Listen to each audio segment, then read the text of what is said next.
দয়াময় দিয়ে দো নয়ন কেন তুমি অন্ধ রেখেছো আমাকে ওগো দয়াময় দিয়ে দো নয়ন কেন তুমি অন্ধ রেখেছো আমাকে ও আল্লাহ চোখ দিয়েছো দেখার জন্যে শোনার জন্যে কানা ওগো দয়াময় দিয়ে দো নয়ন কেন তুমি অন্ধ রেখেছো আমায়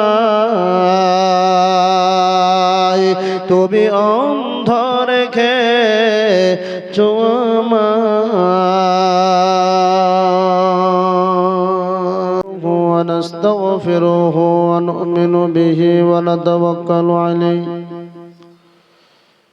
ونعوذ بالله من شرور أنفسنا ومن سيئات أعمالنا من يهده الله فلا مضل له ومن يضلله فلا هادي له وأشهد أن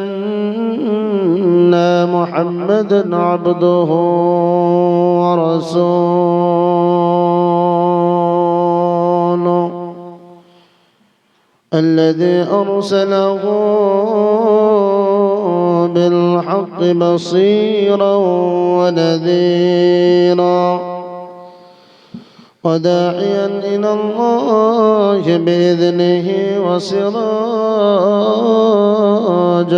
منيرا أما بعد فإن خير الحديث كتاب الله وخير الهدي هدي محمد صلى الله عليه وسلم وشر الأمور محدثاتها وكل محدثة بدعة وكل بدعة ضلالة وكل ضلالة في النار أما بعد فأعوذ بالله من الشيطان الرجيم بسم الله الرحمن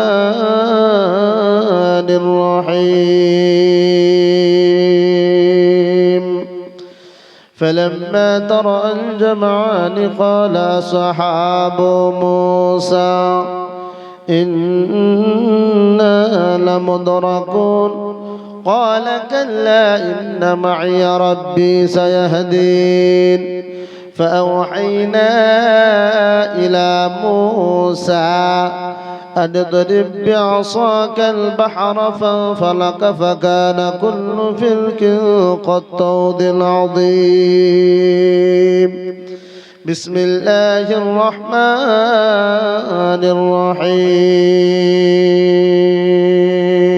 الرحيم إنما المؤمنون الذين إذا ذكر الله وجلت قلوبهم وإذا تليت عليهم زادتهم إيمانا وعلى ربهم يتوكلون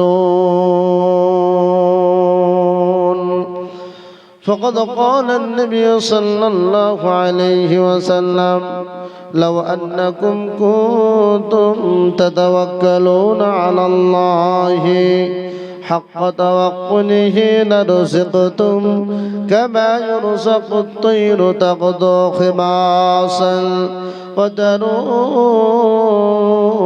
بطانا فقد قال النبي صلى الله عليه وسلم وأنا في الغار لو أن أحدهم نظر تحت قدميه لأبصرنا فقال ما ظنك يا أبا بكر باثنين الله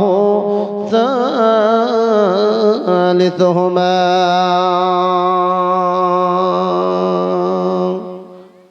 উপস্থিত আজকের সভার নির্বাচিত যোগ্যতম সভাপতি মহাশয়, মঞ্চ উপবিষ্ট উলামায়ে দ্বীন, সামনে বসে থাকা দূর দূরান্ত থেকে আগত সমাগত সুপ্রিয় শ্রোতা মণ্ডলী, পর্দার অন্তরালে অবস্থানরত পর্দায় নেসিনা মা ও বোনেরা, যাবতীয় প্রশংসা গুণগান গণকীর্তন স্তুতি আরাধনা হামদসানা সেই মহান আল্লাহ সুবহানাহু ওয়া তাআলার জন্য, যে আল্লাহ সুবহানাহু ওয়া তাআলা আমাদেরকে মাদ্রাসা কর্তৃক একটি কোরআন হাদিসের মাহফিল আয়োজন করার তৌফিক দান করেছেন এবং এই জায়গাতে আমরা উপস্থিত হতে পেরেছি। সেই মহান আল্লাহ সুবহানাহু ওয়া তাআলার বারগাহে লাখ কোটি শুকরিয়া জ্ঞাপন করি। সকলে আমার সঙ্গে উচ্চ স্বরে বলুন আলহামদুলিল্লাহ।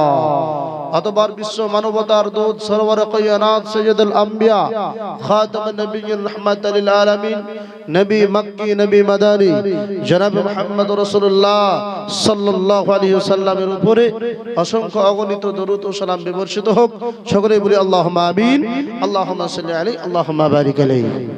সম্মানিত সুপ্রিয় শ্রোতা মণ্ডলী, এই যে প্রোগ্রাম, এটা একটা মাদ্রাসা সার্বিক উন্নয়নের জন্য আপনারা প্রত্যেকেই অবগত, জানেন। দীর্ঘদিন ধরে এর এলান ঘোষণা চলেছে, আপনারা প্রত্যেকেই বুঝতে পেরেছেন। তার সাথে সাথে কোরআন এবং হাদিসের গুরুত্বপূর্ণ আলোচনা, তত্ত্ববহুল আলোচনা আপনারা দুজন আলেমের মুখ থেকে শ্রবণ করলেন। এরপরে আমি অধম, আমার পালা, আপনাদেরকে কোরআন হাদিস থেকে নির্ভেজাল ভাবে কিছু দেওয়ার জন্য আপনাদের কাছে এসেছি। বিশেষ করে আমার খুব কাছের ভাই, শ্রোতা ভাজন জনাব হাফেজ আব্দুল মাতিন সাহেব, আমাদের মাদ্রাসার হেড মুদাররিস, আর ইত্যাদি ইত্যাদি, খুব পরিচিত, যদিও অপরিচিত হলেও ইনাদের ব্যবহার, শুধু ইনাদের নয়, আপনাদের এই যে ডোহাবাড়ি নাকি, আচ্ছা, আপনাদের এই যে ব্যবহার, আমি একজন নতুন মানুষ, আলহামদুলিল্লাহ আমাদেরকে মুগ্ধ করেছে। আপনাদের পরিবেশ পরিকাঠামো, মেহমানদের আপ্যায়ন যথেষ্ট ভালো, যা প্রশংসা করেও শেষ করা যাবে না। এটা হচ্ছে সর্বপ্রথম মানুষের জীবনের আখলাক, চরিত্র, ব্যবহার, এটাই হচ্ছে সবচেয়ে বেস্ট বা বেটার। এটা যদি কারো ভিতরে না থাকে তাহলে সে প্রকৃত মানুষ নয়, যত বড় শিক্ষিত হোক না কেন। ভাইরা আমার, বাপজিরা আমার, যেনারা পিছনে বসে আছেন, আমি আর দ্বিতীয় কথা আপনাদের কাউকে বলবো না বা বিরক্ত বোধ করবো না। আপনারা একটু সামনে চলে ঘেসে বসবেন, যাতে আপনার সঙ্গে আমি আলোচনা করতে পারি এবং আমার কাছ থেকে আপনারা কিছু শিখতে পারেন। ভাইরা আমার, বাপজিরা আমার, ইসলাম দরদি মায়েরা বোনেরা, মা বোনদের বলছি, আপনারা আপনাদের গলার আওয়াজটাকে একটু কমান, আপনারা কথাবার্তা বন্ধ করুন এবং মূল্যবান কোরআন হাদিসের আলোচনা আপনারা শ্রবণ করুন। ভাইরা আমার, বাপজিরা আমার, দু একটি কথা আমি আপনাদের সামনে বলবো। আপনাদেরকে জিজ্ঞাসা করব, ভাই, পৃথিবীর বুকে আল্লাহ রাব্বুল আলামিন অসংখ্য মাখলুকাত পাঠিয়েছেন, সৃষ্টি করেছেন। তার মধ্যে সবচেয়ে উত্তম চরিত্রের মাখলুকাত আল্লাহ রাব্বুল আলামিন কাদেরকে ঘোষণা করেছেন? কারো জানা আছে ভাই? কারো জানা নেই? সবচেয়ে উত্তম চরিত্রের মাখলুকাত আল্লাহ রাব্বুল আলামিন যাদেরকে উত্তম বলে ঘোষণা করেছেন, পৃথিবীর সর্বশ্রেষ্ঠ মাখলুকাত মানুষ। এদের চলাফেরা, আদব, আখলাক সম্পূর্ণ আলাদা। নাকি পশু পাখির মতো গো? আপনাদের এলাকার মানুষ ছাগল গরুর মতো হাঁটাচলা করে নাকি? না এরকম এদের চাল চলন, আখলাক, চরিত্র এরকমটা নয়। সুবহানাল্লাহ। ভালো করে জেনে রাখবেন, এই যেমন উত্তম চরিত্রের অধিকারী মানুষকে আল্লাহ রাব্বুল আলামিন ঘোষণা দিয়েছেন, তার খাওয়া দাওয়া, বসা, চলা ফেরা, তার জীবনটা যেভাবে অতিবাহিত হবে তার একটা বিধিবিধান, নিয়ম নীতিমালা আল্লাহ রাব্বুল আলামিন পৃথিবীর বুকে পাঠিয়ে দিয়েছেন। ভাইরা আমার, বাপজিরা আমার, আমরা তো গরু ছাগলের মতো চলাফেরা করি না, চতুষ্পদ জন্তুর মতো তো আমরা এলাকায় ঘোরাফেরা করি না। এদের যে বুদ্ধিহীন এরা প্রাণী, আমাদের তো বুদ্ধিহীন প্রাণী আমরা আমরা নয়, আমাদের যথেষ্ট জ্ঞান বুদ্ধি বিবেক আল্লাহ রাব্বুল আলামিন দিয়ে পাঠিয়েছেন। ভাইরা আমার, বাপজিরা আমার, অতএব আপনাদের উদ্দেশ্য বলি, মানুষকে আল্লাহ রাব্বুল আলামিন উত্তম মাখলুকাত হিসাবে প্রেরণ করেছেন। আপনাকে বলি, এই কতটা উত্তম মাখলুকাত। আপনাদের এই যে ন্যাশনাল হাইওয়ে আছে, ডালখোলা থেকে দোমোহনা, দোমোহনা থেকে বিভিন্ন প্রান্তরে যে যাচ্ছে হাইওয়ে, এই হাইওয়ে বা আপনার এই যে লোকাল রোড, এই রোডে যদি আপনি দেখবেন ভোরবেলায় বা সকালবেলা গেলে অনেক রোডে দেখতে পাওয়া যায় অসংখ্য শিয়াল। শিয়াল বুঝেন তো আপনারা? শিয়াল বোঝেন? জি, অসংখ্য শিয়াল, কুকুর, বিড়াল এরা অ্যাক্সিডেন্ট হয়ে পড়ে থাকে কি থাকে না? থাকে। কিন্তু কোনদিন কোন পাবলিক এই শিয়াল অ্যাক্সিডেন্টের জন্য বা কুকুর অ্যাক্সিডেন্টের জন্য কোনদিন কোন পাবলিক, কোন জনসাধারণ, কোন পাড়ায়, কোন মহল্লার এলাকার লোকেরা ড্রাইভারকে গাড়ি থেকে নামিয়ে দু এক ঘা লাগিয়ে ওদের গাড়িকে কি কোনো অ্যারেস্ট করা হয়েছে? ভাই, অ্যারেস্ট করা হয়নি। কারণ এই যে আল্লাহ রাব্বুল আলামিন এই যে মাখলুকাতকে পাঠিয়েছেন, এর একটা গুরুত্ব আলাদা আছে। জি, কিন্তু মানুষের মতো গুরুত্ব নেই। ভাইরা আমার, বাপজিরা আমার, আর আপনারই একজন ভাই, আপনার একজন পিতামাতা, আত্মীয় স্বজন, কোন ভাই বন্ধু আপনার এই লোকাল রোডে যাচ্ছে, আমাদের মাদ্রাসার প্রধান শিক্ষক বা আমার ভাই আব্দুল মাতিন সাহেব, উনি বাইকে করে যাচ্ছেন। দেখা গেল বাইকে আপনার যে ভাই রাস্তা দিয়ে যাচ্ছেন, আপনার পিতা যে রাস্তা দিয়ে যাচ্ছেন, তাকে আঘাত লাগিয়ে বাইকের মধ্যে হ্যান্ডেলে লেগে ছিটকে তাকে রাস্তা থেকে বের করে ফেলে দিলেন। ভাইরা আমার, বাপজিরা আমার, আব্দুল মাতিন সাহেব বা আমাদের হেড মোদারেস বা আমি হোক না কেন, আমি হোক না কেন, আমাদের কি পিঠের চামড়া থাকবে নাকি সবকিছু একদম ধোলাই করে দেবে? পাবলিকে ধোলাই করে দেবে, কিছু রাখবে না ভাই। সেকেন্ডের মধ্যে জনসাধারণ হাজির হয়ে গিয়ে মারধর, তারপরে পুলিশকে থানায় কেস কাজারি, পুলিশের হাতে তুলে দেবে।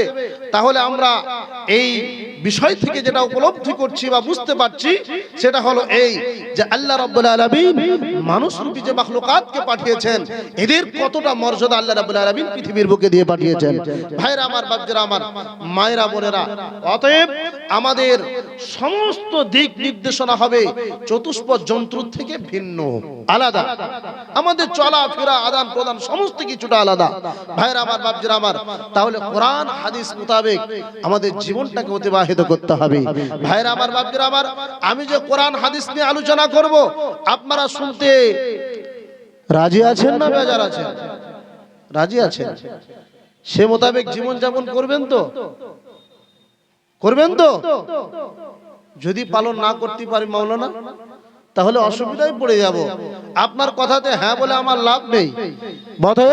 যেটা বলছেন আপনি শুরু করুন। বাপজিলাল শোনা আমার, আমি বলতে শুরু করলাম যে পৃথিবীর মুখে আল্লাহ রাব্বুল আলামিন তিনি পৃথিবীর মানুষকে পাঠিয়েছেন, তার একটা বিধিবিধান, হুকুম, আহকাম, নিয়ম নীতিমালা দিয়ে পাঠিয়েছেন। কিন্তু তার সিস্টেমটা আল্লাহ রাব্বুল আলামিন বলে দিয়েছেন যে পৃথিবীর মানুষ তোমরা কোন রাস্তায় চলবে। আল্লাহ রাব্বুল আলামিন সমস্ত দিক নির্দেশনা দিয়ে দিয়েছেন। কোন মানুষ যদি আল্লাহ রাব্বুল আলামিনের দিক নির্দেশনাকে মেনে তার জীবনটাকে যদি অতিবাহিত না করে, তার জন্য পরকালীন জীবনটা কঠিন হয়ে যাবে। আর যদি পার্থিব জীবনে তা আল্লাহ রাব্বুল আলামিনের দেওয়া বিধিবিধান, হুকুম, আহকাম, নিয়ম নীতিমালা মেনে যদি আমি আমার জীবনটাকে চলাফেরা করাই বা আমার জীবনটাকে অতিবাহিত করি, তাহলে পরকালীন জীবনটা আমাদের জন্য কঠিন হবে না ভাই, আমাদের জন্য সহজ হয়ে যাবে।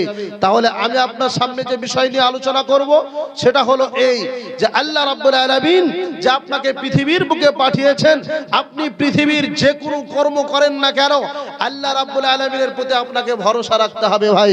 আমরা যারা কৃষি দপ্তরে কাজ করি, চাষবাস করে, আমরা কতজন আল্লাহর উপরে ভরসা রাখি?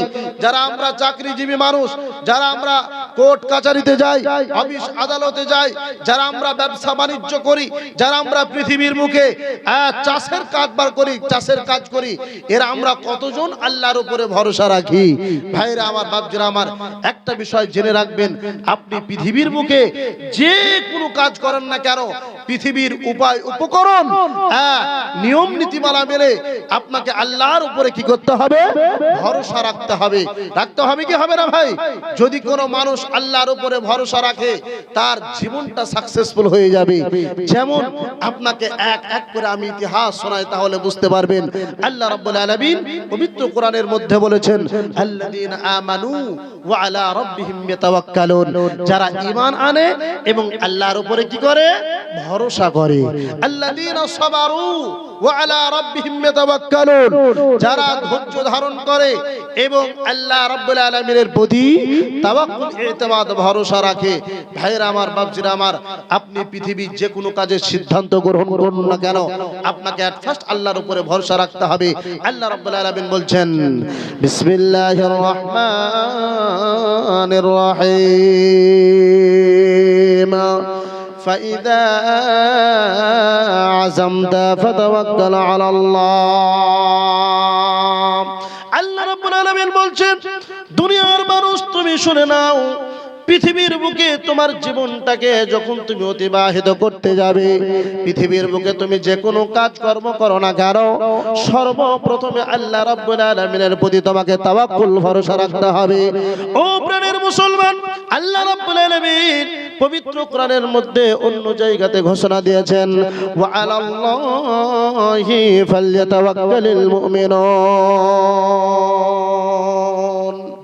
আল্লাহ রাব্বুল আলামিন বলছেন, যে ব্যক্তি মুমিন, ওয়া আলাল্লাহি ফালইয়াতাওয়াক্কালিল মুমিনুন, একজন মুমিনের জন্য উপযুক্ত হবে আল্লাহ রাব্বুল আলামিনের প্রতি সদা সর্বদাই কি করবে?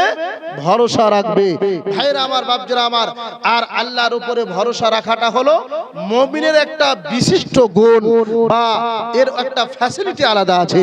আপনি চাকরি করেন, আপনি চাষবাস করেন, যে কোনো কাজ করেন না কেন, যদি কাজের সিদ্ধান্তটা আল্লাহ রাব্বুল আলামিনের হাতে যদি ছেড়ে দেন, তাহলে সেই কাজের রেজাল্ট আপনি ইনশাআল্লাহ পেয়ে যাবেন। আল্লাহ রাব্বুল আলামিন আপনাকে দেবেই দেবে। ভাইরা আমার, বাপজিরা আমার, এক এক করে ইতিহাস আপনি শুনুন, তাহলে বুঝতে পারবেন। আমরা রাসূল সাল্লাল্লাহু আলাইহি সাল্লামের জীবনী যদি আমরা রিসার্চ করি, গবেষণা করি, তাহলে দেখতে পাই রাসূল সাল্লাল্লাহু আলাইহি সাল্লাম যখন মক্কা ছেড়ে মদিনা হিজরত করলেন, কাফের মুশরিক বেঈমানদের অত্যাচারে যখন মক্কা ছেড়ে মদিনা এলেন, সঙ্গী হিসাবে আবু বকর রাদিয়াল্লাহু তাআলা আনহুকে নিলেন। এবার নেওয়ার পরে রাসূল সাল্লাল্লাহু আলাইহি সাল্লাম যে জায়গাতে আশ্রয় নিয়েছিলেন, সেই গর্তটার নাম, সেই গুহার নামটা কেউ বলতে পারবেন ভাই? এখানে যারা বসে আছেন, রাসূল সাল্লাল্লাহু আলাইহি সাল্লাম যে জায়গাতে আশ্রয় নিয়েছিলেন, সেই গুহাটার নাম কারো মুখস্থ আছে? কারো জানা আছে? কেউ বলতে পারবেন? একজন হাত উত্তোলন করে বলুন তো ভাই। No result. সেটা হলো গারে সর। ভালো করে শুনবেন, রাসূল সাল্লাল্লাহু আলাইহি সাল্লাম তিনি আবু বকরকে সঙ্গে নিয়ে গারে সরে আশ্রয় নিলেন। কাফের মুশরিক বেঈমানদের অত্যাচারে রাসূল সাল্লাল্লাহু আলাইহি সাল্লামকে পৃথিবীর বুক থেকে বিদায় করে দিতে হবে। ভাইরা আমার, বন্ধুরা আমার, ইসলাম দরদে মা আমার, বোন আমার, রাসূল সাল্লাল্লাহু আলাইহি ওয়াসাল্লাম আল্লাহর উপরে কতটা ভরসা রেখেছিলেন হাদিস থেকে বোঝুন।